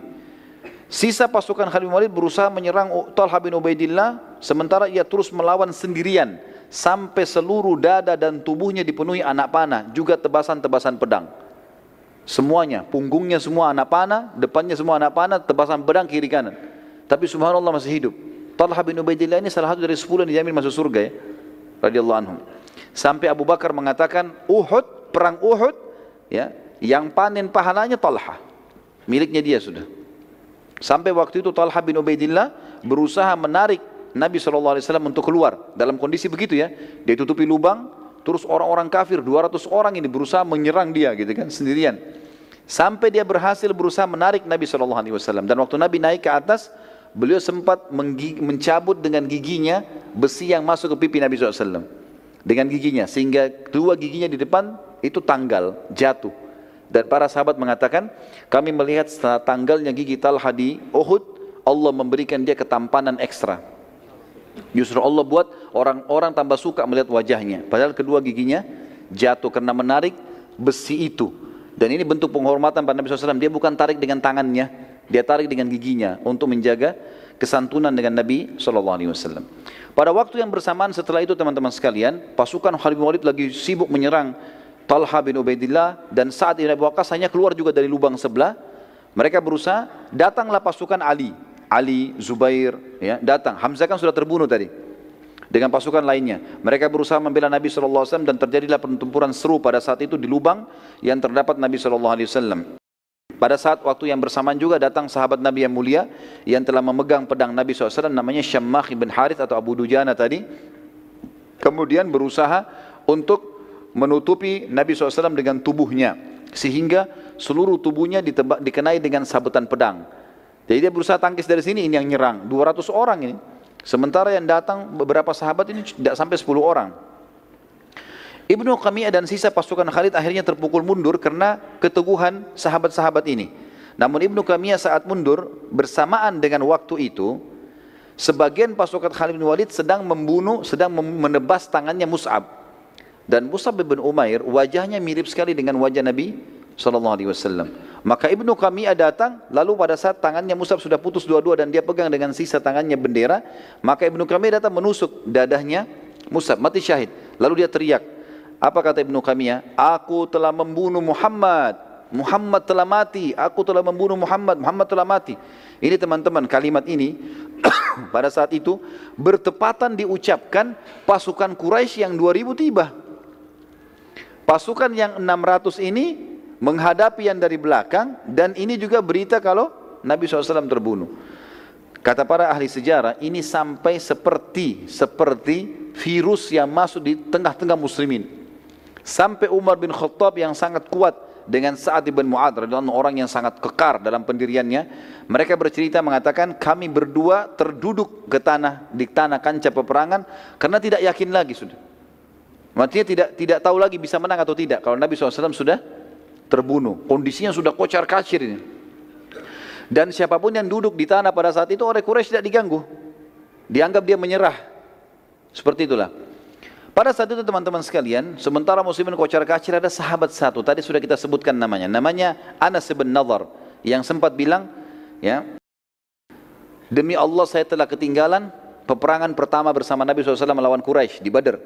Kalau ada peperangan lagi setelah hari ini, saya akan melakukan perbuatan yang membuat Allah ridha. Tiba-tiba dia berdiri.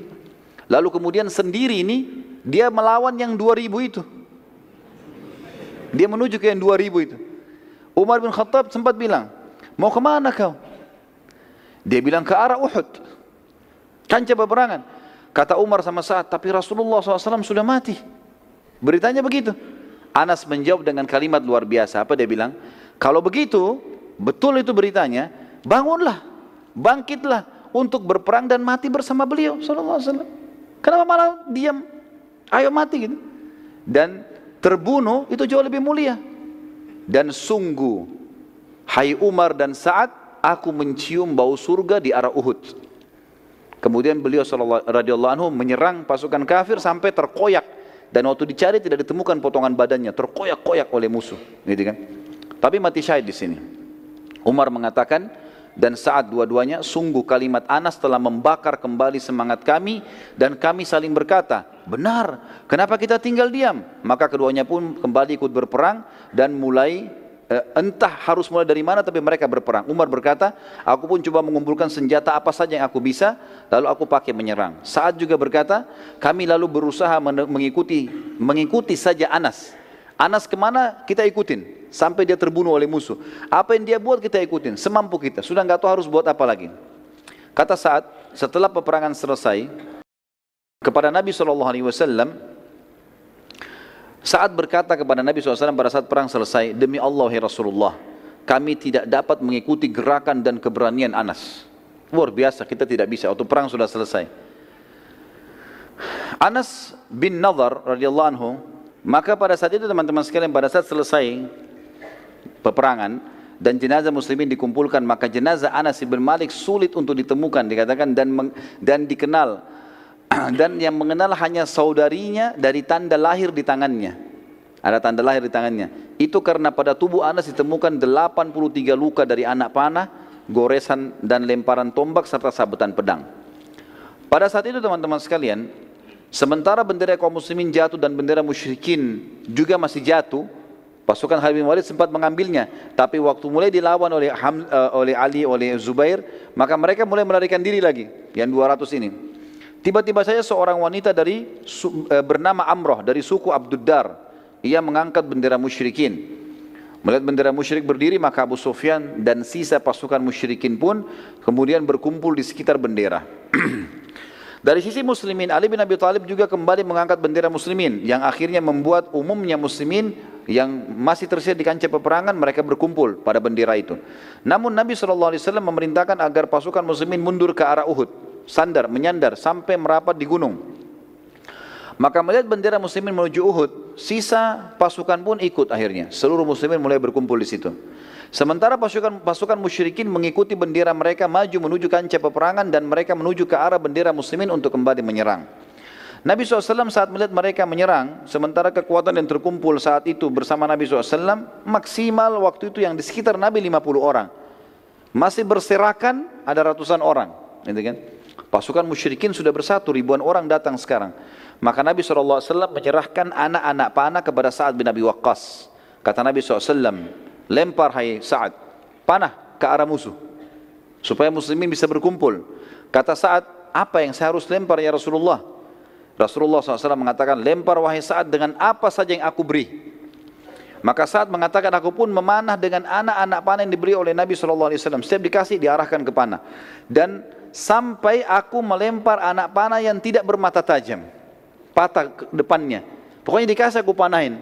Tugas aku cuma melemparkan ke arah musuh. Kata Sa'ad, aku pun memanah dengan anak-anak panah yang diberi oleh Nabi SAW. Dan demi Allah, setiap anak panah yang dilempar mematikan musuh. Jadi satu anak panah dilempar mati, satu mati. Jadi mungkin lebih dari 20 anak panah dilempar oleh Sa'ad, semuanya membunuh. Mati, termasuk yang tidak ada runcingnya tadi itu. Subhanallah, kata ahli sejarah, gara-gara perilaku ini, kejadian ini, orang-orang Quraisy berhenti. Enggak jadi menyerang, yang 2000 itu enggak jadi menyerang. Ini setiap anak panah bunuh satu. Ini bermasalah, padahal cuma Nabi sama Sa'ad, mereka lihat dari jauh, gitu kan. Pada saat itu muslimin mulai berkumpul dan terpojok, gitu kan. Pasukan Khalid bin Walid dan semua perangkat perang lengkap, mereka semuanya berkuda, kembali juga ingin menyerang. Atur strategi, karena Sa'ad sekarang cuma memanah, tapi kalau dari dua sisi yang sekian ratus pasukan dan sekian ribu pasukan ini menyerang semuanya, ini kesulitan akhirnya. Sa'ad pun berkata, lalu aku memanah ke arah pasukan Khalid bin Walid dan subhanallah, setiap anak panah yang aku panahkan lagi membunuh satu prajurit Khalid. Dari 200 itu terbunuh lagi 10 orang, terbunuh lagi 20 orang. Dengan 5-6 anak panah saja, pasukan Khalid bin Walid berjatuhan satu sama yang lain. Bahkan ada anak panah yang dilemparkan, kena satu dan tembus ke orang yang lain di belakangnya. Melihat kejadian tersebut, Khalid bin Walid berhenti dan khawatir akan serangan Sa'ad. Ini bahaya. Satu orang tapi memberhentikan begini, tentu dengan hikmah Allah. Melihat pasukan Khalid bin Walid berhenti menyerang, maka dari sisi lain pasukan inti Quraisy ada satu orang pimpinannya, namanya Ubay bin Khalaf. Ubay bin Khalaf ini teman-teman sekalian, orang yang pernah sombong sekali di Mekah. Dia pernah memperlihatkan kudanya, yang memang dia prajuritnya Quraisy. Dia pernah lihatkan dan dia mengatakan, hai Muhammad, lihat kuda ini, lihat pedang ini, lihat panah ini, aku akan membunuhmu dengan ini semua. Kata Nabi SAW, aku yang akan membunuhmu dengannya insya Allah. Waktu masih di Mekah ini ceritanya. Rupanya dia lihat ini, dia sudah dengan pakaian perangnya, dia lihat Nabi SAW. Maka dia sudah mengatur strategi untuk menyerang. Melihat keadaan tersebut, Nabi SAW meminta sebuah tombak kepada Ali bin Abi Thalib radhiyallahu anhu.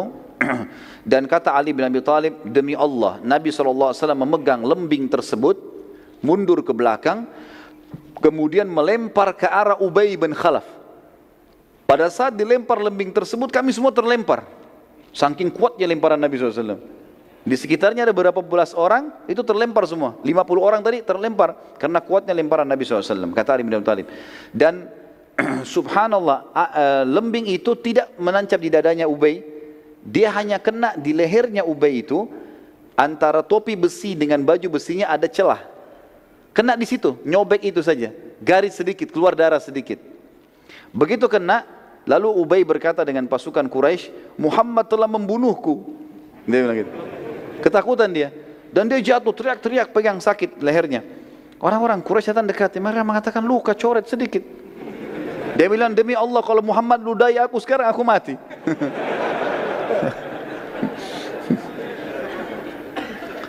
Pada saat dia balik ke Mekah, ini kita cerita selesai peperangan, mereka balik ke Mekah, ternyata betul Ubay ini sakit parah gara-gara luka itu dan tidak bisa sembuh, dan akhirnya mati gara-gara itu.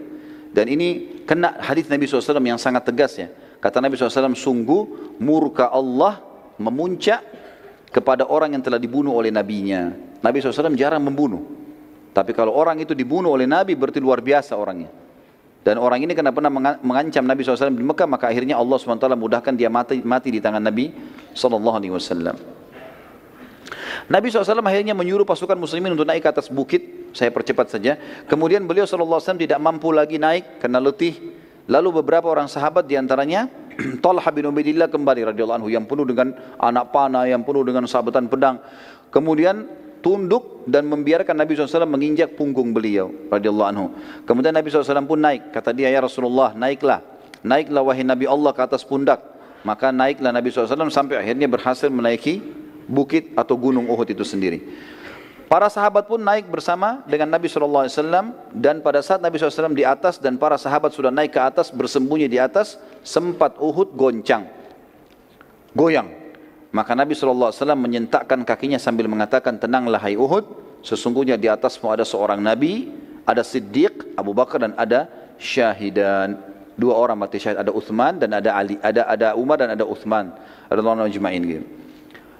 Pasukan Quraisy kemudian mendekati sekitar gunung Uhud di tempat para sahabat sembunyi. Lalu Abu Sufyan selaku pemimpin pasukan berteriak dengan suara keras mengatakan, apakah masih ada Muhammad di antara kalian?